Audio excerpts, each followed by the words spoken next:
స్పష్టంగా వారికి ఇచ్చే కార్యక్రమం చేయాలని రెవెన్యూ మంత్రి గారు కానీ ముఖ్యమంత్రి గారు తీసుకున్న ఆలోచన ఈరోజు ముందుకు తీసుకెళ్తా ఉన్నాం. మేము చట్టబద్ధంగా ఏ కార్యక్రమం చేసినా ఎవరికి ఇబ్బంది జరగకుండా ఈ రాష్ట్ర ప్రగతికి సంబంధించిన అంశం విషయంలో రాజీ లేకుండా ముందుకు తీసుకెళ్లే ప్రయత్నం చేస్తాం. ఎవరు కూడా ఆందోళన పడదు, విద్యార్థులు ఆందోళన పడొద్దని, వారు ఇతర పార్టీలకు సంబంధించి ఎవరైనా ప్రేరేపణ చేస్తే దానికి దూరంగా ఉండాలని మేము కోరుతూ ఇప్పుడు పెద్దలు డిప్యూటీ సీఎం గారు బట్టి విక్రమార్క గారు మాట్లాడుతూ కోరుతాం.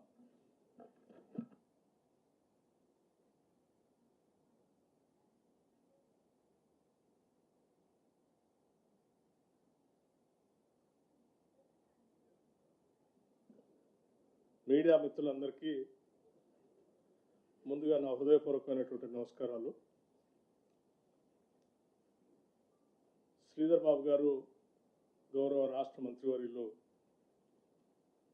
ఇప్పటివరకు కొంత సమాచారాన్ని దీనికి సంబంధించిన దాన్ని స్పష్టంగా చెప్పారు. అదే నేను దాన్ని యాడ్ చేస్తూ కొన్ని విషయాలు రాష్ట్ర ప్రజలకి అట్లాగే దేశ ప్రజలందరికీ కూడా కొన్ని వాస్తవ పరిస్థితుల్ని తెలియచెప్పాలనేటువంటి ఆలోచనతోనే ఈరోజు నేను కానీ శ్రీధర్ బాబు గారు కానీ లేకపోతే శ్రీనివాస్ రెడ్డి గారు కానీ లేకపోతే మాతో కూర్చున్న ప్రభుత్వ విప్పు గారు లక్ష్మణ్ గారు కానీ లేకపోతే వెంకట్ గారు కానీ లేకపోతే revenue principal secretary CCLA Naveen Mittal గారు కానీ మేమందరం కొన్ని విషయాల్ని స్పష్టంగా రాష్ట్ర ప్రజలకు తెలియచెప్పాలనేటువంటి ఆలోచనతోనే ఇక్కడ మీ ద్వారా ఈ సమావేశాన్ని ఏర్పాటు చేశాం. ఈరోజు రాష్ట్ర వ్యాప్తంగా కంచె గచ్చిబౌలిలోని 400 ఎకరాలకు సంబంధించినటువంటి అంశం పైన పెద్ద ఎత్తున చర్చ జరుగుతాం. సోషల్ మీడియాలో సర్వే నెంబర్ 25లోని కంచె గచ్చిబౌలి 400 ఎకరాలకు సంబంధించి హైదరాబాద్ సెంట్రల్ యూనివర్సిటీ భూములు, ఆ భూముల్ని తెలంగాణ రాష్ట్ర ప్రభుత్వం యూనివర్సిటీ నుంచి గుంజుకొని దాన్ని రకరకాల ప్లాటింగ్ లాగా చేసి అమ్ముకోవటం కోసం ప్రయత్నం చేస్తూ ఉంది అని పెద్ద ఎత్తున ప్రచారం జరుగుతూ ఉంది. సోషల్ మీడియాలో సర్క్యులేట్ కూడా చేస్తూ ఉన్నారు. బట్ వాస్తవాలు ఏంటో ప్రజలకు తెలియాలి. ఎస్,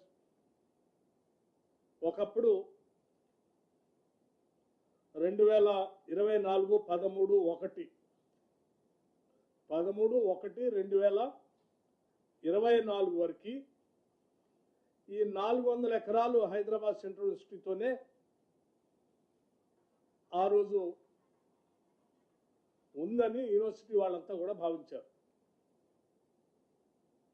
కానీ 13/1/2024 నాడు ఆనాటి ఉమ్మడి ప్రభుత్వం, తెలుగుదేశం ప్రభుత్వం, ఈ భూమిని 400 ఎకరాలని యూనివర్సిటీ నుంచి తీసుకొని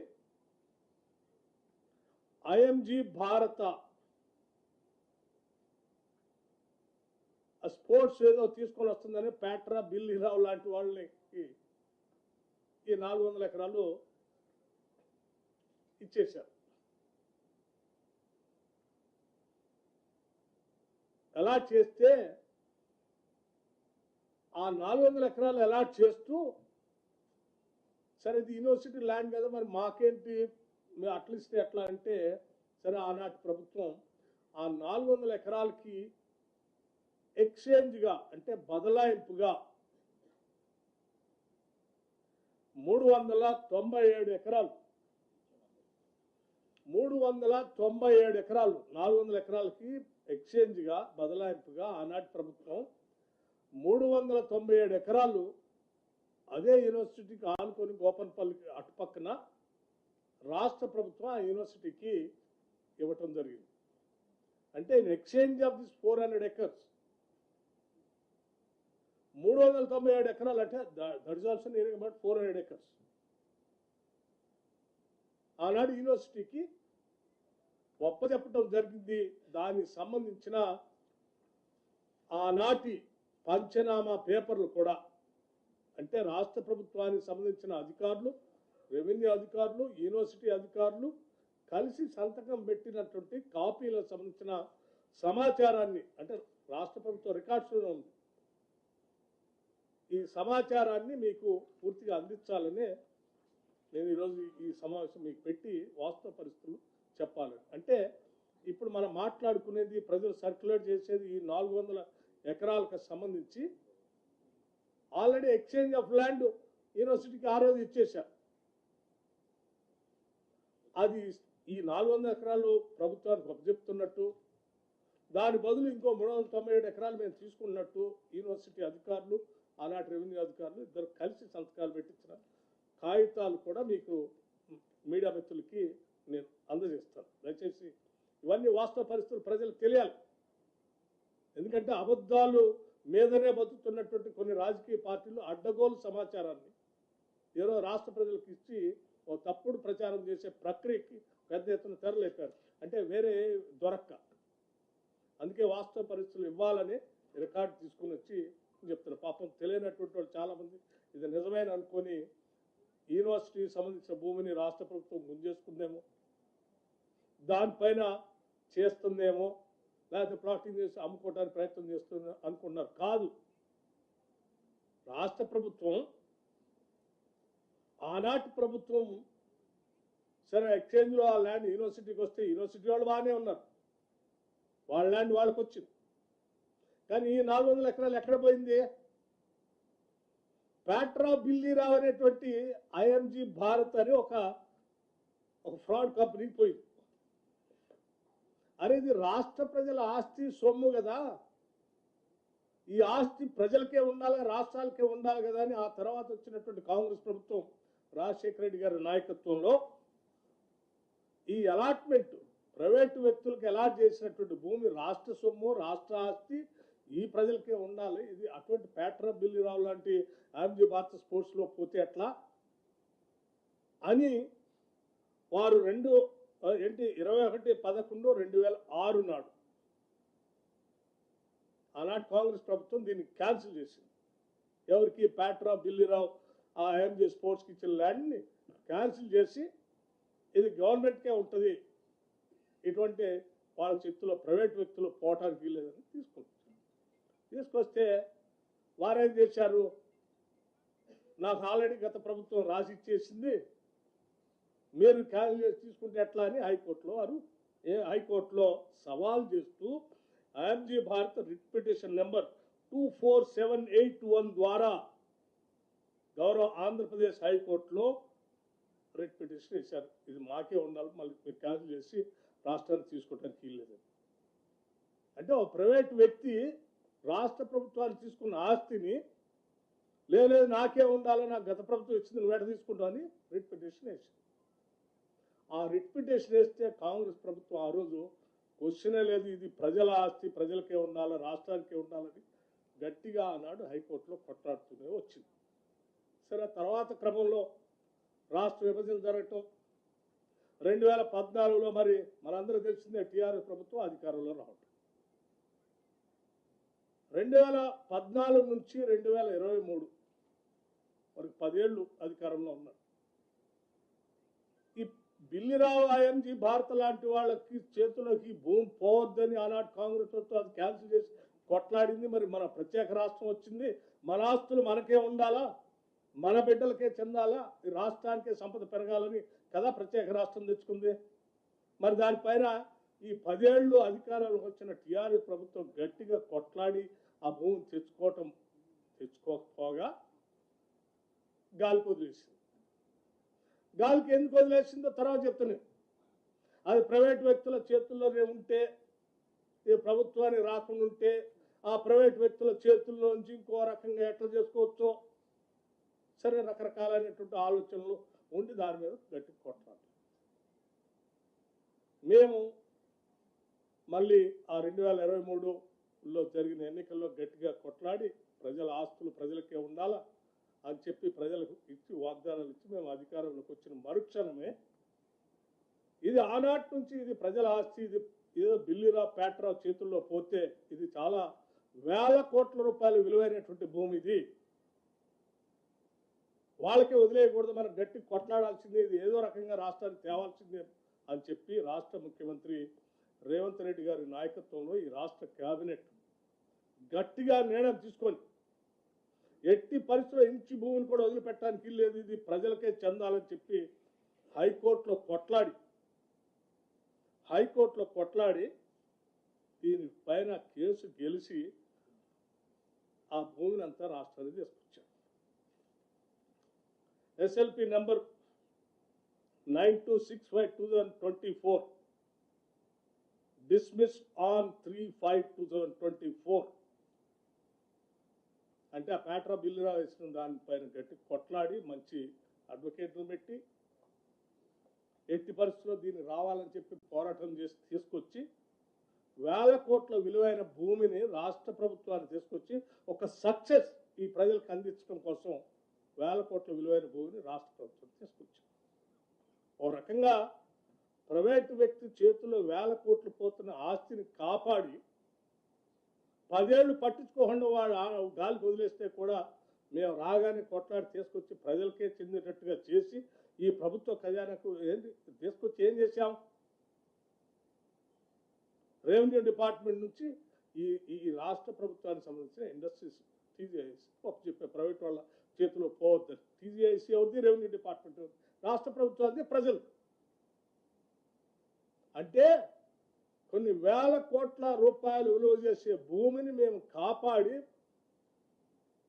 కొద్దిమంది కుట్రపూరితమైనటువంటి వ్యక్తుల చేతుల్లో పోకుండా రాష్ట్ర ప్రజలకి ప్రభుత్వానికి చెందేటట్టుగా చేసి దీన్ని ఈరోజు కాపాడితే అసలు నిజంగా ఎవరైనా అభినందిస్తారు దీన్ని. అరే శబాష్, ఎప్పుడో 2023లోనో అటు ఇచ్చినటువంటి దాన్ని దారాదత్తం చేసిన దాన్ని సరే ఇన్ని సంవత్సరాలని వాళ్ళు ఏంటంటే మీరు చూడండి, ఆలోచన చేయండి, ఇచ్చింది ఎప్పుడు వాళ్ళకి 2004 13 1 2004 నాడు. ఇవాళ ఏ సంవత్సరం? ఇన్ని సంవత్సరాల మధ్యలో పోరాటం చేసిన ప్రభుత్వం విభజన జరిగితే 10 ఏళ్ళు పరిపాలన గాలి వదిలేస్తే మేము రాగానే కొట్లాడి ఎట్టి పరిస్థితులు దీనికి ఉండాలని తీసుకొస్తే వచ్చిన భూమి మళ్ళీ వ్యక్తుల చేతుల్లో పోనీయకుండా ప్రభుత్వ సంస్థలు వ్యవస్థల చేతుల్లోని పెట్టి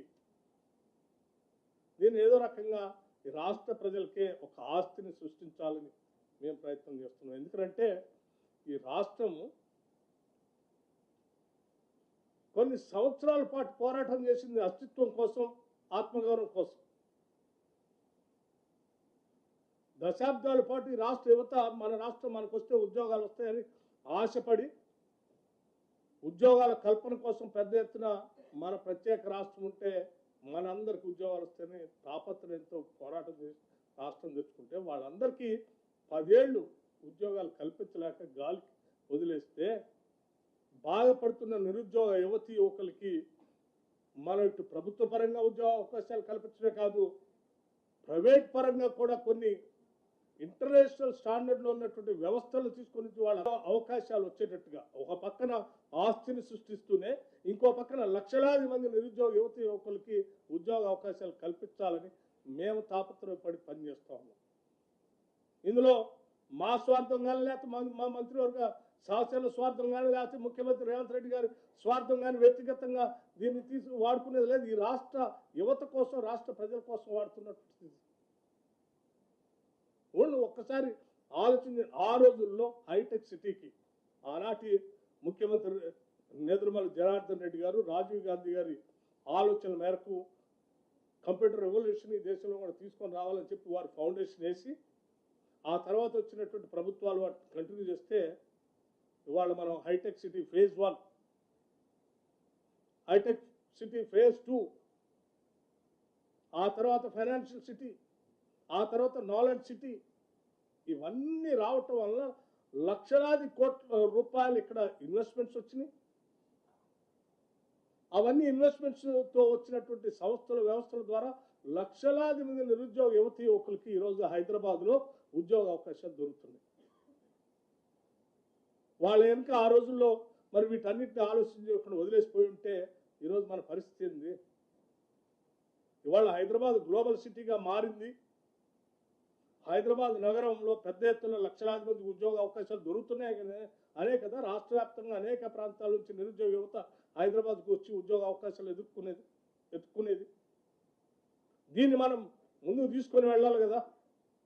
ఎవరో ప్రైవేటు వ్యక్తి చేతుల్లో పోయిన 400 ఎకరాలు కాపాడి అక్కడ కూడా ఇటువంటి సాఫ్ట్వేర్ ఇండస్ట్రీకి సంబంధించినటువంటి మన నిరుద్యోగ యువతీ యువకులకి చదువుకుని యూనివర్సిటీస్ నుంచి చదువుకొని బయటకు వచ్చేటువంటి నిరుద్యోగ యువతీ యువకులకి మంచి ఉద్యోగ అవకాశాలు దొరికేటట్టుగా ఒక ఇంటర్నేషనల్ సంబంధించినటువంటి సాఫ్ట్వేర్ ఇండస్ట్రీస్ తీసుకొచ్చి అక్కడ ఏర్పాటు చేయడం కోసం ప్రయత్నం చేస్తే వాళ్ళందరికీ మళ్ళీ ఉద్యోగ అవకాశాలు వస్తాయి కదా అని ఆలోచనతో మేము చేస్తున్నాం తప్ప వేరే ఆలోచనే లేదు ఇక్కడ మాకు. మేము చేసే ప్రతి పని రాష్ట్రానికి ఆస్తులను ఎట్లా సృష్టించడం, సంపదను ఎట్లా పెంచడం, తద్వారా ఈ రాష్ట్రంలో ఉన్న నిరుద్యోగ యువతీ యువకులకి ఉద్యోగ అవకాశాలు ఎట్లా కల్పించడం అనేది తప్ప వేరే ఆలోచన లేదు. కానీ ఇదంతా చేస్తూ ఉంటే ఇవన్నీ చెప్తే జనం వాళ్ళని తిడతారు కాబట్టి కొద్ది మంది కుట్రదారులు రాజకీయపరమైన కుట్రతో ఆ రోజుల్లో 10 సంవత్సరాలు ఏ రకంగా అయితే ఆ ప్రైవేట్ వ్యక్తి చేతిలో ఉన్నటువంటి భూమిని కాపాడటం కోసం హైకోర్టులో కొట్లాడి తీసుకురావటం కోసం ప్రయత్నం చేయకుండా వదిలేసినటువంటి ప్రభుత్వాలకు సంబంధించిన వ్యక్తులు ఈరోజు తగుదినమ్మా అని బయటకు వచ్చి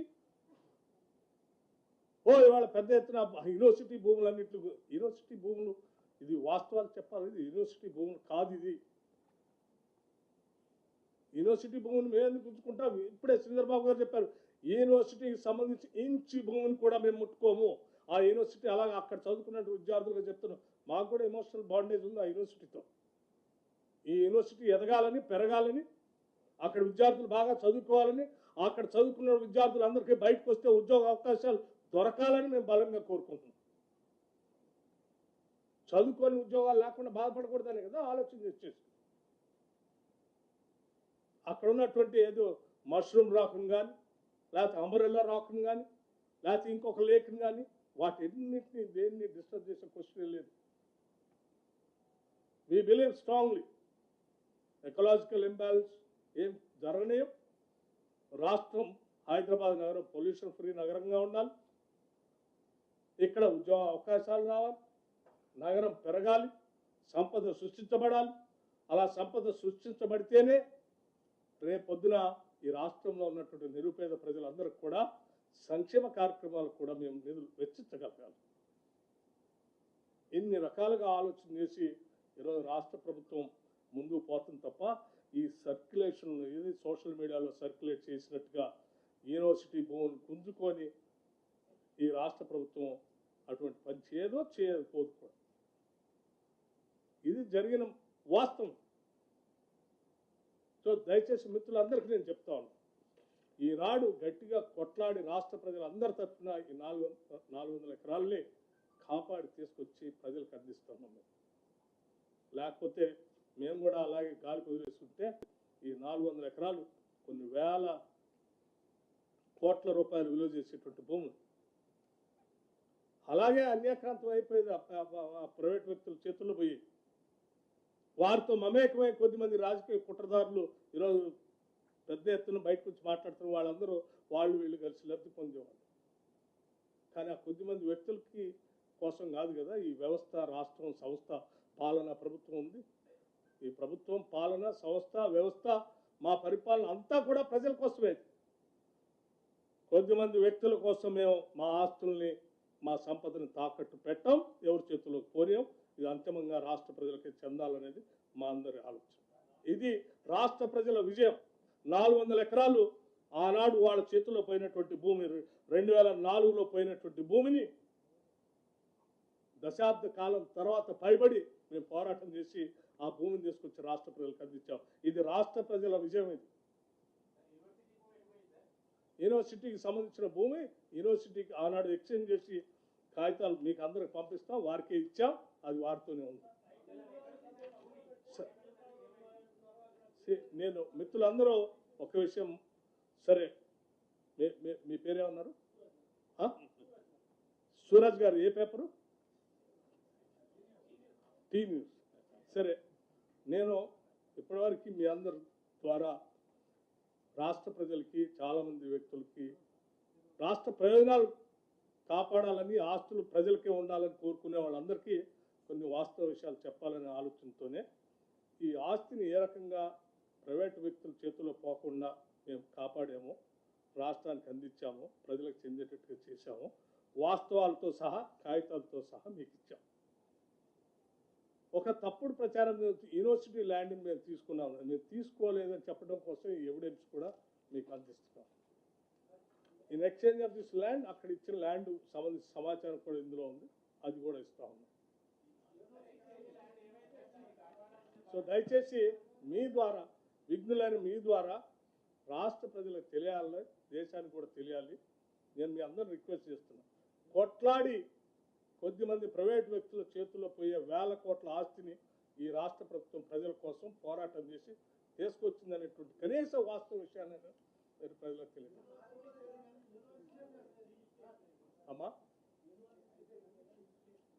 ఏది నేను మాట్లాడిన తర్వాత మళ్ళీ మీ క్వశ్చన్ ఏదైనా ఉంటే నేను మిగతాది క్లారిఫై చేస్తాను.